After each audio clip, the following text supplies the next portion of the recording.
বারেক ভাই, আমি ভালো আছি। তুমি কেমন আছো? আমি ভালো আছি। তুমি কোনে গেছিলে? আমি ওই যে ছাগলটা মাঠে বাইন্ধা দিয়ে আইছিলাম, তাই আনতে গেছি। নীলাবু, তোমার একটা কথা কইতে চাই। তুমি আবার খারাপ খাবে না তো? খারাপ কব কে? কি কইবা তাড়াতাড়ি কয়ে ফেলাও, আমার আবার বাড়িতে অনেক কাম আছে। ওই দেখি আমার তো ক্ষতি না করতেছে, তারপরে কইয়া ফেলাই। তোমার না আমার খুব ভালো লাগে, বোন থেকে ভালো লাগে, বুঝছো? আমি তোমার বিয়া করতে চাই। কি? তুমি আমারে বিয়া করতে চাও? আমারে আবার তুমি ভালোবাসো? এই জন্য নীলাবু, দেখি তোমার জন্য আমার প্রাণটা খালি আন্দন আন্দন করে।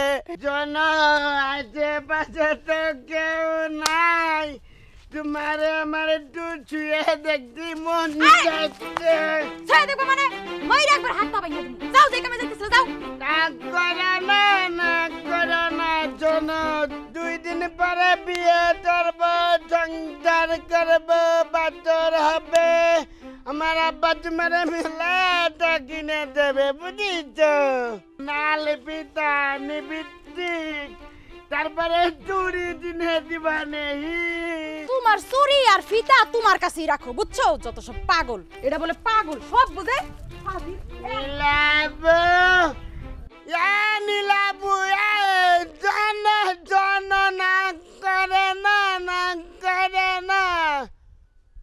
ওরে আল্লাহ, আমার হাত ভাঙ্গা দিতে চাইছে, পা ভাঙ্গা দিতে চাইছে। আব্বা কোনে রে? আব্বা, আব্বা।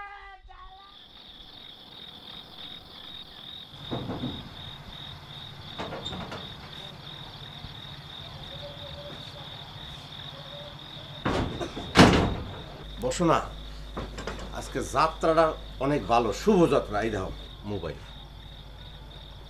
আচ্ছা, এটা দেখে কথা কইবে না, গরিব কথা কইবে না। এইবার কিন্তু কথা কইবা, সোনা ময়না পাখির মুখে হাসি ফুটবে। এটা কি? পুরা 10 আনির চেন। শোনো, তোমার এসব কিছু আমার ভালো লাগে না। ভালো এইবার লাগবে। এই যে তুমি মানুষের সব কিছু চুরি করে আনো, মানুষের সর্বনাশ করো, আর এগুলো দিয়ে তুমি আমার ভাত খাওয়াও। এগুলো আমার আর সহ্য হয় না। এই দেখ, মুখ সাবধান করে কথা কবি। এটা কিন্তু আমার পেশা, আর এই পেশায় যদি আমি না থাকি নিয়োজিত, তুই কি খাবি, কি পিনবি? হ্যাঁ, কেন কাম করে খাওন যায় না? দরকার হয় আমিও কাম করুম, তারপরেও তোমার আমি এই চুরি করতে দিব না। তুমি এই জঘন্য পেশা ছেড়ে দাও, আমি আর নিতে পারতাছি না। তুমি একটা হারামি। মুখ সামলায় কথা কর। এখন খাওন পরনটাকে আইটা আইটা করে আসে। এটা চুরি করে আনতে হয় না? চুরি একটা বিদ্যা, এটা চালান লাগে না, টাকা ক্যাশ লাগে না, কারো কাছে মাথা নত করা লাগে না, আর ঢুকাইলেই চলে আসে। আর তুই যদি এরপর তাফালিং বেশি করস, বাড়ি সাইরে চলে যাবি। হ্যাঁ, তাই যা মনে, আর এসব সহ্য করা যাবে না। তোমার বাপ মা আমার ঘরে একটা ময়দার বস্তা চাপাই দিছে, আর বাঁশের জার হের ঘরে রাখা আমার ঘরে একটা দিছে। ভাগ্য ভালো বাঁশের জারটা দেয় নাই। হ্যাঁ, আর মুখে মুখে তর্ক করবি না তুই। মুখে মুখে তর্ক করলে কি করবা? মারবা? তোমার এই চুরির কারণে আমি ঘর থেকে বেরোইতে পারি না। হগলে কয় ওই যে কালু চোরার বউ যায়। কালকে তুই আমার বাড়িতে চলে যাবি। চুরি আমার ভালো লাগে, কখনোই চুরির পেশা আমি ছাড়তে পারবো না। পাই পাই করে বুঝছো আমি কি কইছি? হ্যাঁ, তাই যা মনে, তোমার মতো চোরের সংসার আমি আর করুম না। যা তুই এখনই বাইরা। আর চুরি আমার পেশা, চুরি আমার করতে হইব। যা, আমি তোর সামনে তো যা, তুই যাবি না? আমি যাই।